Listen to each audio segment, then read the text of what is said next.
Shalom and welcome once again to Treasures of the Torah. I'm Pastor Matt McKeown. This week our Torah portion is Reeh, a word that means see, to see something. This is a wonderful opportunity that we have as the kosher laws are spoken about in this Torah portion. There's a wonderful opportunity that we have to look at a word that I've mentioned to you before, a Hebrew word that is also a concept in Judaism. And this word is klippah. Klippah. It means a shell or a husk. And we're going to get into a little bit more detail in just a moment as to why we need to be thinking about this with regard to the kosher laws. But also, I want to mention the teaching of Rabbi Yitzhak Luria, who talks about everything having a divine spark. Every created thing. This is the belief of the more esoteric forms of Judaism, that everything has a divine spark. And it is our job to try to mine that spark, if you will, to pull out that spark of holiness from something, even if it is encased in this shell, in this husk, in this klippah. Let me read to you from this particular commentary. The great Kabbalist Rabbi Isaac Luria taught that every created thing possesses a spark of divine energy that constitutes its essence and soul.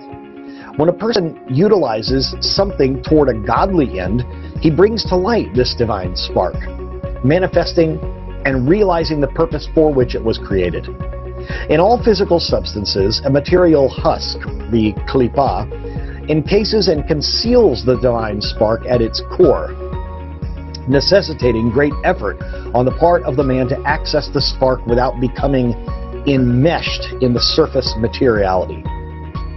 No existence is devoid of a divine spark. Indeed, nothing can exist without the pinpoint of godliness that imbues it with being and purpose.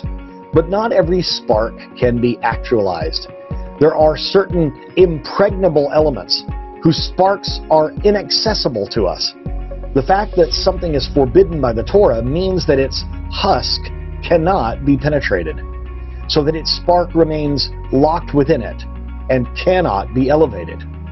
Thus, one who eats a piece of kosher meat and then uses the energy gained from it to perform a mitzvah, thereby elevates the spark of divinity that is in the essence of the meat, freeing it of its mundane incarnation and raising it to a state of fulfilled spirituality. However, if one would do the same with a piece of non-kosher meat, such an elevation, or no such elevation rather, would take place.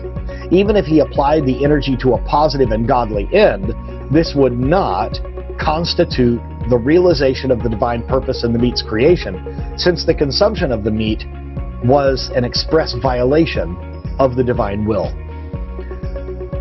I don't know if you've ever thought about this in this manner before, but even the food that we eat, the things that we consume, it creates, because of the caloric intake of that, of our bodies, of that food or drink, it is transformed into energy. And if we really take this to its next logical end, as is talked about here in this particular passage in this commentary, the energy that is made from that food can be used for godly or ungodly purposes, for activities that either bring glory to heaven or bring shame to heaven. So even in the foods that we eat, we can look at this as, what are we doing positively and proactively with our bodies that have gained energy from this food and sustenance? What are we doing with that?